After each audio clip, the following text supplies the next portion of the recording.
You are standing at the gas pump, the nozzle clicks off, and you look at the screen. It says $49.10. Your brain immediately tells you to squeeze that handle a few more times just to round it up to a perfect 50 bucks. It is a satisfying habit, but that extra 90 cents of fuel might end up costing you over $1,000 in totally avoidable repair bills. When the gas pump clicks off automatically, your tank is functionally full. Forcing more liquid fuel down the filler neck completely overwhelms your vehicle's evaporative emission control system, specifically the charcoal canister. This canister is packed with activated carbon and is designed strictly to capture invisible gasoline vapors so they do not vent out into the atmosphere. It is a vapor management device, not a liquid storage tank. When you top off, raw liquid gasoline flows directly down the vent line and completely floods that charcoal bed. Once that expensive activated carbon is saturated with liquid fuel, it is permanently ruined. Your car will start smelling heavily like a gas station, your check engine light will illuminate with an evap code,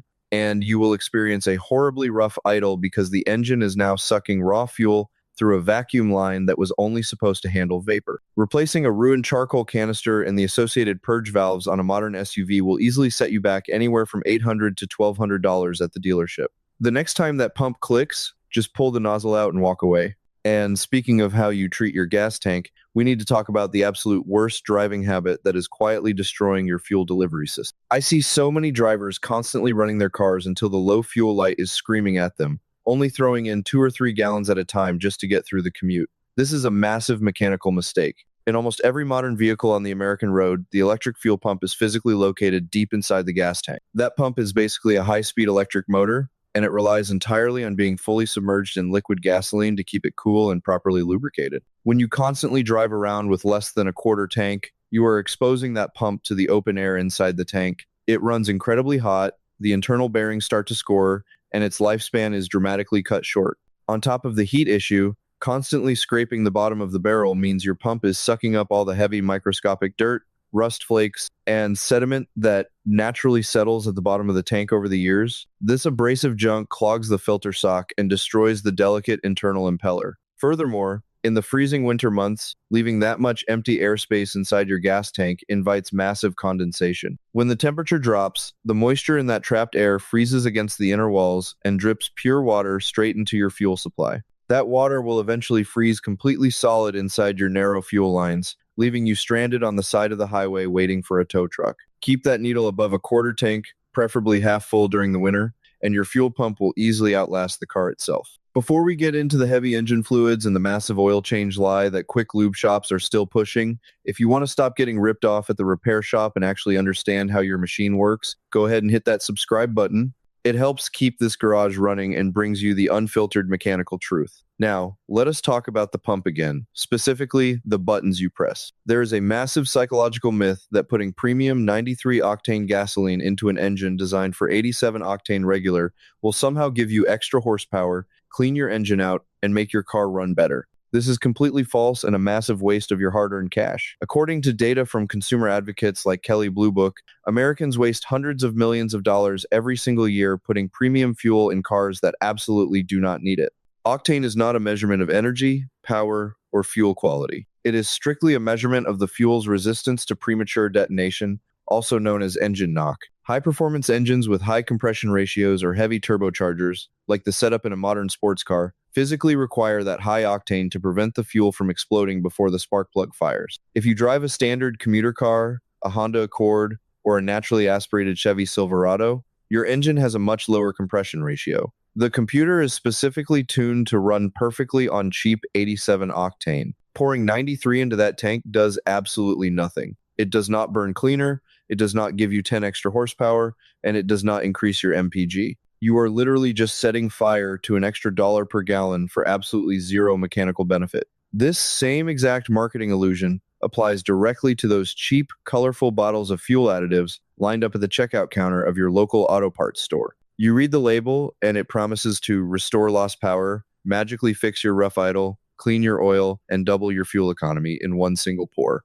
If a chemical product claims it can do absolutely everything, the reality is that it probably does absolutely nothing well. The vast majority of these $3 miracle bottles are nothing more than cheap petroleum distillates and weak solvents like kerosene. Sure, They might temporarily thin out some minor sludge, but they are completely incapable of actually melting away the rock-hard, baked-on carbon deposits that plague modern engines. Even worse, some of the aggressive, harsh solvent mixtures can actually damage your delicate rubber O-rings, degrade your fuel injector seals, and cause chunks of hard carbon to break off and permanently clog your extremely expensive catalytic converter. The only chemical additive that has actually been scientifically proven to dissolve heavy carbon is a compound called polyether amine, or PEA. But here is the real secret.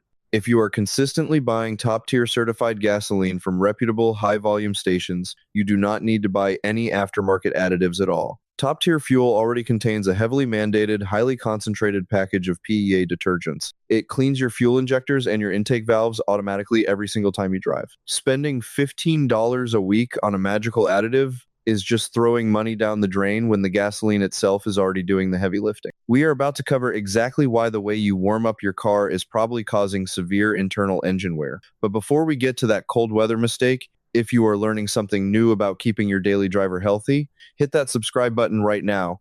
All right, let us address the most persistent maintenance myth in the entire automotive world, the dreaded 3,000-mile oil change rule. If you take your vehicle to a quick lube shop, they are going to slap a little clear sticker on the top corner of your windshield telling you to come back in exactly 3,000 miles. That specific mileage interval was created decades ago for old carbureted engines running on highly unrefined conventional mineral oil. Those old oils broke down quickly, sheared under heat, and left heavy sludge everywhere. Today, automotive technology has completely moved on, but the quick lube business model has not. Modern engines are built with incredibly tight microscopic machining tolerances, and we now use highly advanced full synthetic motor oils. Synthetic oil is chemically engineered in a laboratory to resist extreme thermal breakdown and maintain its protective, lubricating viscosity for a very long time.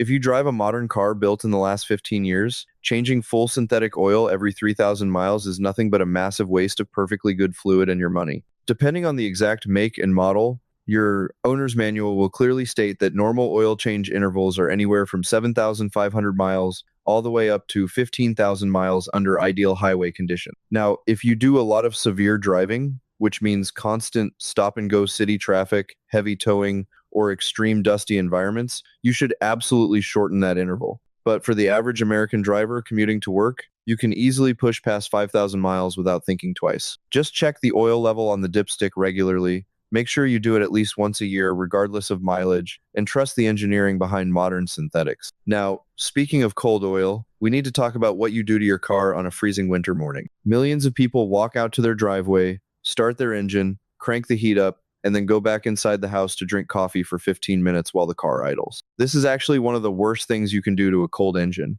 When it is 20 degrees Fahrenheit outside, your motor oil is thick like cold molasses. It is sitting completely pooled at the bottom of the oil pan. An idling engine generates a very small amount of ambient heat, which means it takes a very long time for that oil to warm up and thin out enough to properly flow and protect the upper valve train. Even worse, modern fuel injection systems are programmed to run incredibly rich when the engine is freezing cold. That means they spray a massive amount of excess raw gasoline into the cylinders just to keep the cold engine running. Because the engine is just sitting there idling, that excess raw liquid fuel physically washes the protective oil film straight off the cylinder walls, leading to rapid piston ring, wear, and scoring. The absolute fastest and safest way to warm up a modern vehicle is to start the engine, wait about 30 seconds just to let the oil pressure stabilize and reach the top of the engine, put it in gear, and simply drive away normally. Driving puts a mechanical load on the engine, forcing it to generate real heat quickly. The oil reaches its optimal operating temperature much faster, the engine drops out of its rich fuel cycle sooner, and you prevent all that unnecessary metal-on-metal wear caused by excessive cold idling. Keep your RPMs low for the first few miles, but do not just let it sit there and suffer in the driveway. Moving from the driveway to the garage, let us talk about the terrible advice people give for fixing weird engine noises. You pop the hood because there is an incredibly loud, embarrassing, squealing noise coming from the front of the engine block. Your neighbor walks over and tells you to just grab a bar of soap or a can of WD-40 and spray it directly onto the spinning serpentine belt. Do not ever do this. That squealing noise is the sound of heavy mechanical friction. It means the rubber belt is physically slipping violently against the metal pulleys. Spraying a lubricant or a sticky soap onto that belt will absolutely make the noise go away instantly, which makes you think you fixed it. But all you did was lubricate a surface that fundamentally relies on intense friction to do its job. When you lubricate a serpentine belt, it slips even worse. It just does it quietly. If the belt is slipping, Your water pump is not spinning fast enough to cool the engine. Your alternator is not generating enough voltage to charge the battery, and your power steering pump is losing pressure. Furthermore, petroleum-based sprays like WD-40 will aggressively attack the rubber compounds in the belt, causing it to dry rot, crack, and eventually snap completely in half while you are doing 70 miles per hour on the interstate. A squeaking belt is a massive mechanical warning sign. It means the rubber has stretched out of specification, the automatic belt tensioner has lost its heavy spring force, or one of the idler pulleys has a failing bearing. Do not mask a critical failure with a cheap spray can. Find the actual loose component, buy a new heavy-duty belt for $30, and fix the actual root cause before you end up stranded. Finally, let us kill the massive misconception about your ignition key and fuel consumption. You are sitting in the drive-through line or waiting for a long freight train to pass, and you leave the engine running because your dad told you that turning a car off and restarting it uses way more gas than just letting it idle. That rule was totally true back in the 1970s when cars had heavy, inefficient carburetors that required a massive flood of liquid gas just to turn the engine over. Modern vehicles operate on incredibly precise, high-pressure electronic fuel injection. The computer commands exactly the microscopic amount of fuel needed to fire the cylinders. Official engineering tests have proven that restarting a modern engine takes the exact same amount of fuel as letting it sit and idle for just 10 seconds. If you are sitting completely stationary for more than 10 seconds, you are actively burning more fuel by leaving the engine running. Depending on the size of your motor, an idling vehicle wastes anywhere from half a gallon to a full gallon of expensive gasoline every single hour. You are getting exactly 0 mpg. You are taking perfectly good fuel and turning it entirely into useless heat and exhaust. Furthermore, prolonged idling means the engine is not operating under any real load, which prevents the internal temperatures from staying optimal. This leads to heavy carbon buildup inside the combustion chamber over time. Modern starters and heavy-duty batteries are massively overbuilt to handle tens of thousands of start cycles. This is exactly why almost every brand new car comes standard with automatic start-stop technology. Unless you are just pausing for a stop sign, turn the key off. It really comes down to fundamentally understanding the heavy engineering behind the machine sitting in your driveway, rather than just blindly following outdated advice you heard at a parts counter 20 years ago. Stop overfilling your gas tank, keep away from the bottom of the fuel gauge, skip the premium gas if you do not need it, let your synthetic oil do its job, drive the car to warm it up, fix your belts properly, and stop idling for no reason.